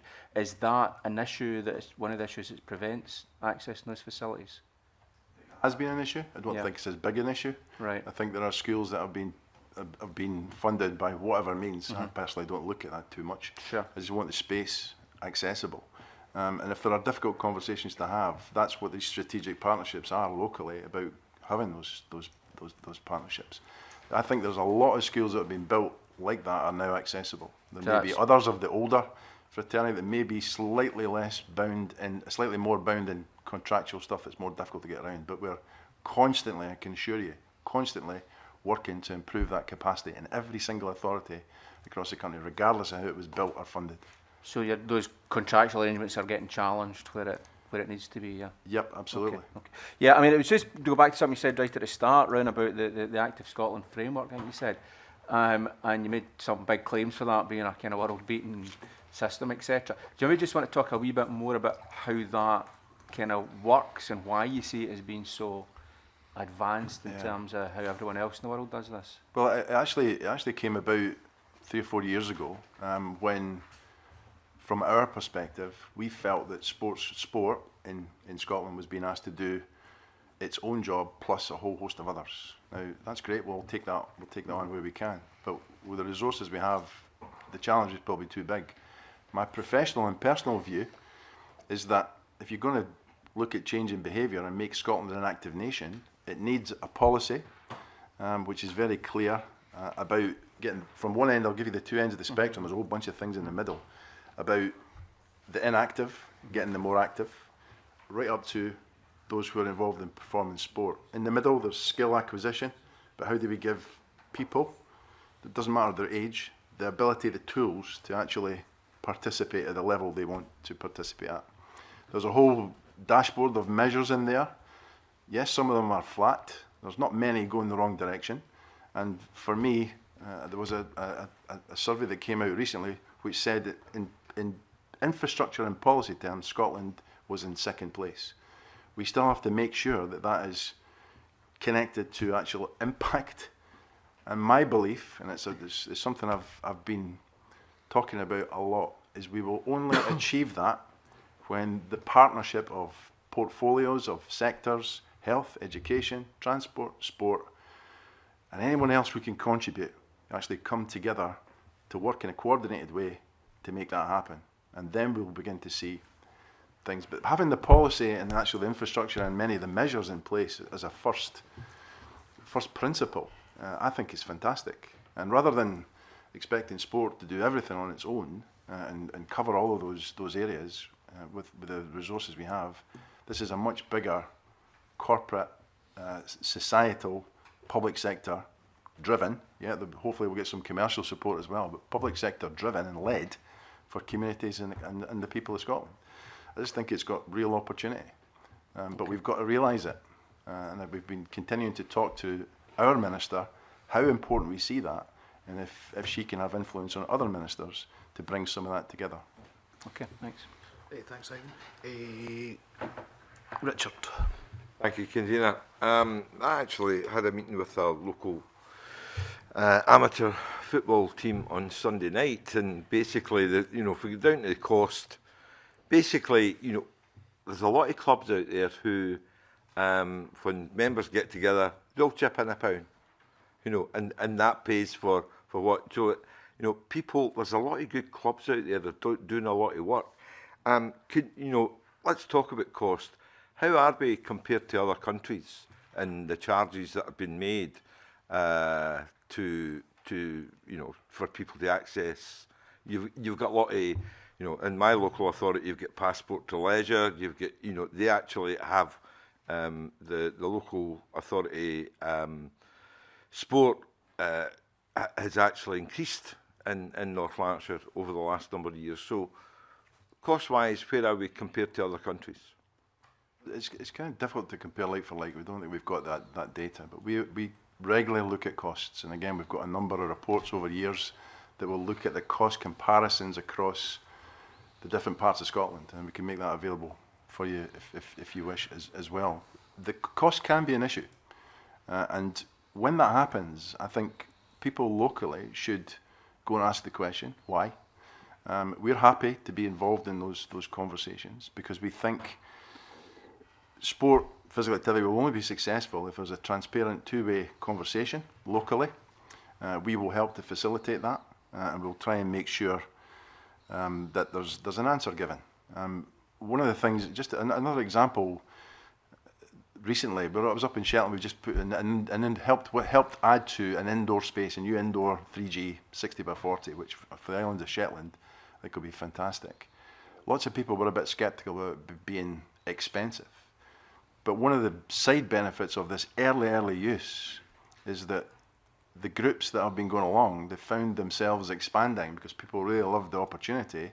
The collective cost was then lessened to each individual, and the whole thing was much more vibrant. But the essence of your question is, if cost is an issue, that for me is a strategic issue. So therefore we need to talk about it locally. Each local authority is different about how they profile it, so we have to look at this closely. So I was also, if you allow me, convener, I was also at an area partnership meeting on Thursday night in my local area, where an interesting comment by an official was that someone came along and said, wait a minute, this park is ours, it's the public's, it's not the council's, you know, so give me a key to get into it so I can bring my kids, you know, and the council actually did it because, you know, and I know there's a point of trust or whatever, you know, to get the key back, I suppose, but the physical situation is all these facilities that are councils actually belong to the public. Okay, I know PFI comes into some of the equation, but you know, how do we build up that trust with the local community in order to generate that's yours? You can, you know, if it's a play area, a kid can go to a play area and play in the play area. If it's a football park, somebody puts up a fence and locks a gate after 5 o'clock. So how do we resolve that? Well, we did have a little bit of a disagreement about that earlier on, but for me, that a lot of that is the future. Not exclusively. I think there's a real balance between managed and commercially operated facility space with programs that are different type, but also we should give the communities the opportunity to run and manage their own facilities. It's part of that strategic look. Part of that responsibility, though, is how they then would manage the cost of it. And for me, that's an exciting area to look at, about how we take that club model, and that's the essence of it, is to give more power to the clubs and sports themselves to run their own activities. Every single community sport hub is like that. It is run by a coalition of local people who actually manage that facility. So Armadale, the sports hub in Armadale for me is a great example. 30 different groups and clubs, not all traditional serious sport, lots of recreational stuff in there. But it's a group of local people with some young people helping to staff the facility that drives it. Now I just think we're at the early stages of that model, and more community management, community ownership in partnership with local agencies is the way forward. I take on board what you're saying about the cost of that, but I think it could help in lots of ways to allow the community to run these things themselves. Yeah. Thank you, Claire. Thank you very much, and thank you, panel. And can I just say, I've been really heartened to hear how Sports Scotland are thinking outside of silos, that you're talking about joined up working with other agencies, and about how much work you're doing at grassroots. I know in my own community there's a huge amount of work being done at grassroots and community hubs. And we really have vocal volunteers to thank for that, because lots of people do dedicate a lot of time, and I think they deserve some recognition for that. But I'm actually going to move on and talk to you a little bit, or ask you a little bit about Brexit and what you think the impact of that is going to be on sport in Scotland. How significant do you think that issue is going to be to sport here, and what sports do you think will be most impacted? The formal feedback we've given would be around, and this because sport is largely devolved, the bulk of what we do is in our own hands. So 95% of that is in our own hands. So that will depend on how the economy works and how things are from a government policy perspective going forward. So we'll put that to one side. The one thing we did look at, though, from a high performance, and I'm careful not to use the word elitist because it's performance, the movement, the free movement of specialist coaches and staff who can help teach us, bring us to the next level, may well be impacted. So from that perspective, we see that as being as we sit here today, goodness knows what's going to happen down the track. But for me, that's the one thing that we see could impact at that performance end. But the rest of it depends on our own decisions, our own economy, how things go forward. And I think there's a recognition that it's more likely to impact on the more professional, if we look at it that way, professional sports. It's that movement of specialists. Absolutely, Yeah. and the movement of, in particular, in sports like football and rugby, players, and as you say, coaching staff. Have you had any discussions with governing bodies about how this may well work, or with some of the clubs or major organisations about the impact that it might have on them? Not really. I mean, I think part of the challenge is, here is that ourselves included don't really know what's going to happen. So therefore it's difficult. So there's been some preliminary discussions, but it's still so much up in the air. But it's in that area, and I think we have to have further discussions and ongoing discussions as the situation develops with the UK government. Okay, and looking ahead, then, have you looked at how a potential loss of EU funding might impact on sport in Scotland? I mean, I think we don't get so much EU funding, but there's a number of programs I know that some of our partners have, like Erasmus, for example, that's going to be affected. And although the UK government is saying that money will come to replace that there's no guarantee that would happen. So again, in my previous answer, it's so much of this is up in the air. It's very difficult to actually say. So I don't think there'll be a huge impact, particularly in Sport Scotland, from EU funding, but possibly on some of the other sports.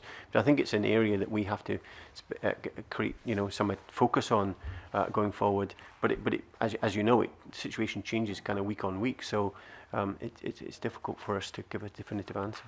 Okay, thank you. Brian. Thank you, convener. Can I just start by stating that I think this place struggles to understand how to leverage sport and the impact of sport. Can I also state that I think sport in this country is chronically underfunded, and that Sport Scotland do a remarkable job with the money that they have, and the buck actually should stop in this Parliament here. I think cutting the sports budget goes unseen, and it's really easy to do. And it also includes the sports budgets within councils as well.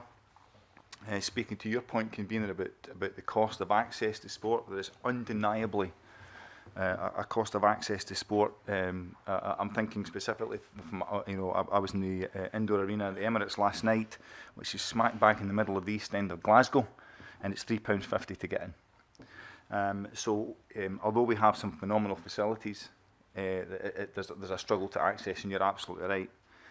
Can I say that I think that the ability to access the opportunity to be active, if it's reduced, the result is a cost or a pressure on health and on education, on transport, on welfare. Sorry, can I just ask, is Mr. Whittle here to make a statement or ask a question? I'm just going to say that, Brian, maybe you need to... Yes, I'm getting to a question, convener, yeah, that's what I'm just asking just now. You do have limited time as well.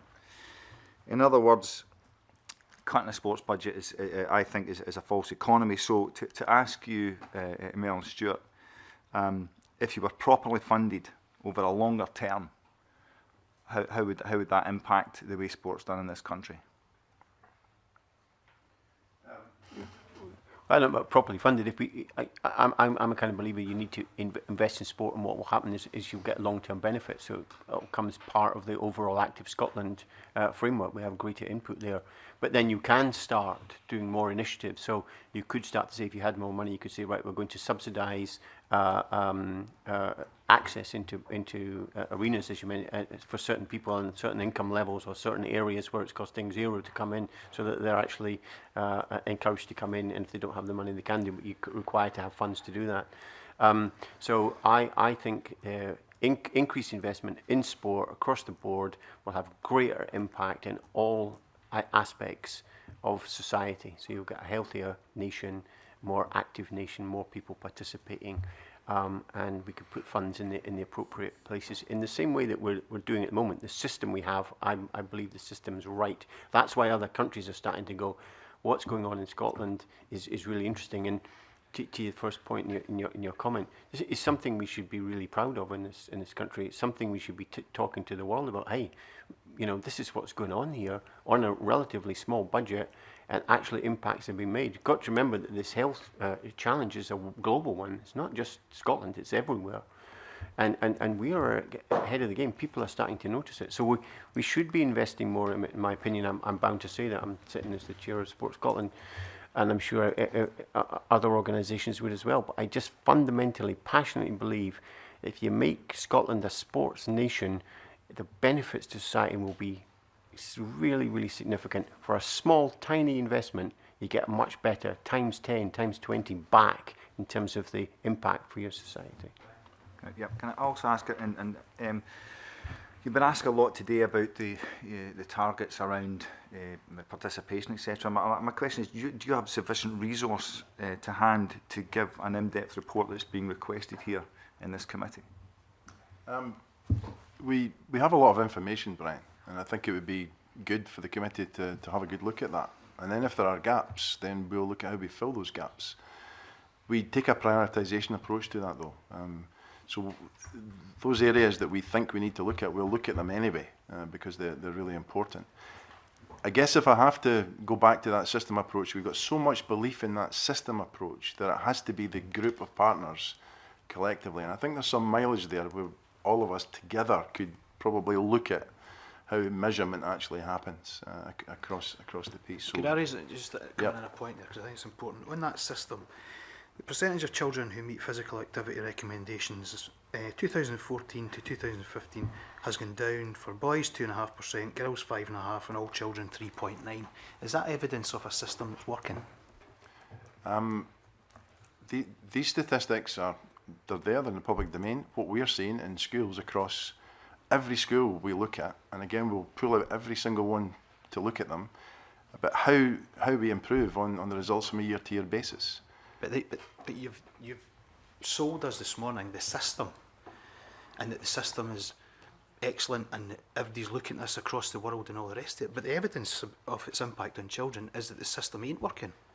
We're building a system. We never said it was finished at the end of the day. I mean, we are building a system. We're kind of, it doesn't happen overnight. The bottom line is, I think with 12 years of investment in active schools, we think that's shown a lot of progress. Last 4 or 5 years, we're seeing continuing increases in participation, but it doesn't include every single one. Falling back. I understand the sort of national measures and the picture, the snapshot they have, and all I'm trying to explain is what we do around every school in the country, and about what that looks like and what the participation is in those areas. But clearly, there's a difference between your perception and what's being reported, and that is a problem. Sorry, Brian. Final question. Just actually on that point there, being at the coalface, and I've heard it discussed in here about capacity. Would you agree there is an issue with capacity? In that now, I've never seen anything like it in my life, with so many clubs now, with so many kids wanting to participate, but there is waiting lists in so many sports just now. And actually, it's the capacity, especially in terms of legacy from the Commonwealth Games, its capacity is one of the things we really have to target. In infrastructure, I think we've said it a couple of times, we agree. It's how much more space can we have? How can we make better use of the space that's available?